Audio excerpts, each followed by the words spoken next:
মোদী বুঝে গেছিলেন যে ৮টা রাজ্য, সেই ৮টা রাজ্যকে বারবার টার্গেট করবে চায়না, বারবার টার্গেট করবে ইউএসএ। অলরেডি শুরু হয়ে গেছে, আপনাদের খবরটা দিয়েছিলাম বাংলাদেশে যে ইউএস আর্মির যে মহড়াটা চলছে চট্টগ্রামে। চট্টগ্রাম ভাবলে কিন্তু হবে না, চট্টগ্রামটা কোথায়, কক্সবাজারটা কোথায়, এরমভাবে ভাবুন। আমরা এর আগে ম্যাপও দেখিয়েছি, চট্টগ্রাম মানে একদম মিজোরাম বর্ডারে।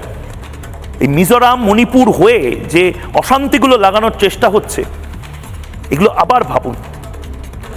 সুতরাং এই হিরে মডেল, যেটা হীরা, হাইওয়ে, ইন্টারনেট, রেলওয়ে এবং এভিয়েশন, অর্থাৎ এই চারটে জিনিস দিয়ে গোটা উত্তর পূর্ব ভারতকে মূল স্রোতে এনে দিতে হবে। হাইওয়ে বানাও খুব সহজে, যাতে অনেকে প্রশ্ন করেছিল নরেন্দ্র মোদীকে যে কি দরকার বলুন তো মণিপুরের কোনো প্রত্যন্ত গ্রামে হাইওয়ে বানিয়ে। নরেন্দ্র মোদী বলেছিলেন এর ফলটা বুঝতে পারবে 5 বছর পরে। কি দরকার মিজোরাম অবধি, মানে 75, 76, 77, 78 বছর ধরে তো কোনো মিজোরাম অবধি ট্রেন যেত না, কি দরকার? অনেক আমলাও জিজ্ঞেস করেছিলেন, আমার কাছে সূত্রের খবর আছে। নরেন্দ্র মোদীর একটাই টার্গেট, একদম ভুজ থেকে কোনো ট্রেন কোনোদিন যদি মিজোরাম অবধি যেতে চায়, একদম পশ্চিম থেকে পূর্ব অবধি আড়াআড়িভাবে যেতে চায়, সেটা যেন যাওয়া সম্ভব হয়। আমাদের বাংলাদেশের ওপর, মিয়ানমারের ওপর, চায়নার ওপর যেন ডিপেন্ড করতে না হয়, শুধুমাত্র চিকেন স্নেকের ওপর ডিপেন্ড করতে না হয়। এবং তার পাশে আরেকটা ভয়ঙ্কর জিনিস, বাংলাদেশ, মিয়ানমার, এই দেশগুলো থেকে একটু একটু করে, মানে ওই বাচ্চারা হয় না, একটা টফি এই জায়গা থেকে তুললো, একটু চকলেট এখান থেকে তুললো, তার মধ্যে একটু মৌরি নিয়ে নিল, করে সব কিছু নিয়ে নিজের থালাটা সাজালো। ডিপ স্টেট এরকমভাবে একটা থালা সাজাতে চাইছে। আজকে হয়তো এই কথাগুলো প্রলাপ মনে হতে পারে আপনার, কিন্তু আমিও 5 বছর পরে থাকবো সাংবাদিকতায়, আপনিও 5 বছর পরে টেলিভিশন বা ডিজিটালে এরমভাবেই আলোচনাগুলো দেখবেন, আপনি মিলিয়ে নেবেন। আজ যে কথাগুলো প্রলাপ মনে হচ্ছে, আমাদের সাথে যারা অতিথিরা থাকবেন তাদের কথাগুলো প্রলাপ মনে হচ্ছে, কিন্তু 5 বছর পরে আমাদের পূর্ব ভারতের ভূরাজনীতিটা বদলাতে চলেছে, এবং এটা আগাম নরেন্দ্র মোদী বুঝতে পেরেছেন। এবং সে কারণে মমতা বন্দ্যোপাধ্যায়ের সবচেয়ে বেশি এই মুহূর্তে নরেন্দ্র মোদীকে সাপোর্ট দেওয়া উচিত। দেশকে দেশের ভেতর থেকে যাতে কেউ খোকলা না করতে পারে, বাংলাকে র্যাডিক্যালাইজ করলে ডিপ স্টেটের কাজ কিন্তু অনেক গুণ সহজ হয়ে যাবে। খোকলা করার চেষ্টা হচ্ছে, এবং এই খোকলা করার যে চেষ্টাটা হচ্ছে সেটা বারবার করে ঢেলে ঢেলে আবার ঠিক করছে, মেরামত করছে নরেন্দ্র মোদী। কোনো কিছু এমনি এমনি হচ্ছে না, কোনো কিছু এমনি এমনি হয় না। তার পেছনে প্ল্যানিং থাকে, তার পেছনে অবজেক্টিভ থাকে। অকারণে বাংলাতে আমাদের জনবিন্যাস বদলাচ্ছে না, অকারণে আমাদের ভাষাগুলো বদলাচ্ছে না। এমনি এমনি আপনার গ্রামগুলোতে কিছু লোক হঠাৎ করে এসে বলছে না যে জামাইবাবু বলে কোনো কথা নেই, দুলাভাই বলতে হবে। এমনি এমনি করে তারা আপনার গ্রামে গিয়ে আপনার বাচ্চাকে শেখাচ্ছে না যে বাবা রামধনু বলে যে শব্দটা তুমি শিখেছো সেটা ভুল, ওটা রংধেনু হবে।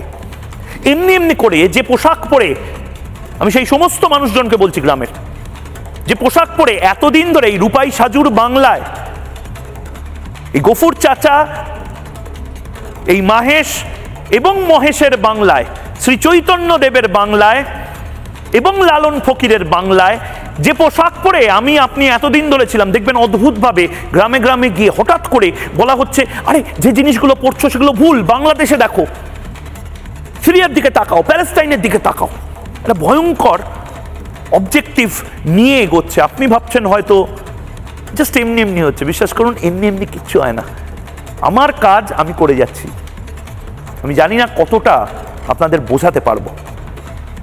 একটি প্রতিবেদন, প্রথম প্রতিবেদন, এবং তারপর আলোচনা করব বাকিদের সাথে।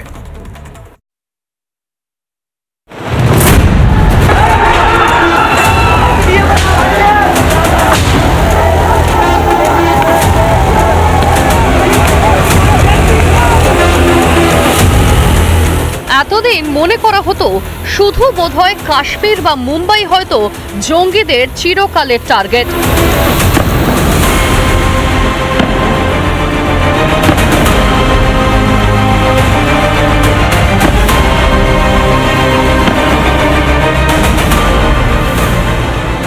ভারতের শত্রু কি একা পাকিস্তান? না, সম্প্রতি বাংলাদেশ বা নেপালে যা হলো তারপর আর সেটা বলা যায় না। পশ্চিম দিকে বিপদ না থাকলে বিপদ কোথায়? ভারতের বিপদ এখন পূর্ব ও উত্তর পূর্ব দিকে। বাংলাদেশ বা নেপাল নয়, কিন্তু আড়ালে থেকে এই দেশগুলিতে যারা অশান্তি ছড়ালো সেই মার্কিন যুক্তরাষ্ট্রই এখন মাথা ব্যথার কারণ। ভারতের গায়ে কোনোভাবেই আঁচ কাটতে পারেনি ডিপ স্টেট, তাই কি অন্য পন্থা নিয়েছে? বাংলাদেশে তো রীতিমতো সেনার মহড়াও করে ফেলেছে আমেরিকা। একজন সুদৃঢ় রাষ্ট্রপ্রধান হওয়ায় ডিপ স্টেটের খেলাটা ধরে ফেলেছেন প্রধানমন্ত্রী মোদী, আর তাই পূর্ব ও উত্তর পূর্ব ভারতকে মজবুত করতে উঠে পড়ে লেগেছেন তিনি। किसी भी स्थान पर विकास के लिए शांति की स्थापना बहुत जरूरी है। अपने बच्चों के भविष्य को सुनिश्चित करें, भारत सरकार के उन प्रयासों का हिस्सा है। পূর্ব ভারতেরই এক অতি গুরুত্বপূর্ণ অংশ বাংলা। পূর্ব ও উত্তর পূর্বে যে উন্নয়নের মহাযজ্ঞ শুরু করেছেন মোদী, তাতে বাংলারও তো যথেষ্ট লাভ হওয়ার কথা, কিন্তু মুখ্যমন্ত্রী মমতা বন্দ্যোপাধ্যায়ের হঠকারিতায় বাংলার উন্নয়ন থমকে। শুধু উন্নয়নই নয়, অসম সরকার যেখানে অনুপ্রবেশের বিরুদ্ধে কড়া ব্যবস্থা নিয়েছে, সেখানে এখনো এসআইআর আটকাতে পথে নামেন মমতা। ভারত বিরোধী বিদেশি শক্তিরা এতেই সুবিধা পেয়ে যাচ্ছে না তো। ডিপ স্টেটকে আটকাতে মোদী প্রস্তুত, কিন্তু পাশে থাকবেন মমতা? রিপাবলিক বাংলা। নানা ধরনের কন্টেন্ট দেখার জন্য লাইক করুন, শেয়ার করুন আমাদের ফেসবুক পেজ, সাবস্ক্রাইব করুন আমাদের ইউটিউব চ্যানেল। পাশাপাশি অন্যান্য ব্রেকিং নিউজের জন্য অবশ্যই চোখ রাখুন রিপাবলিক বাংলায়।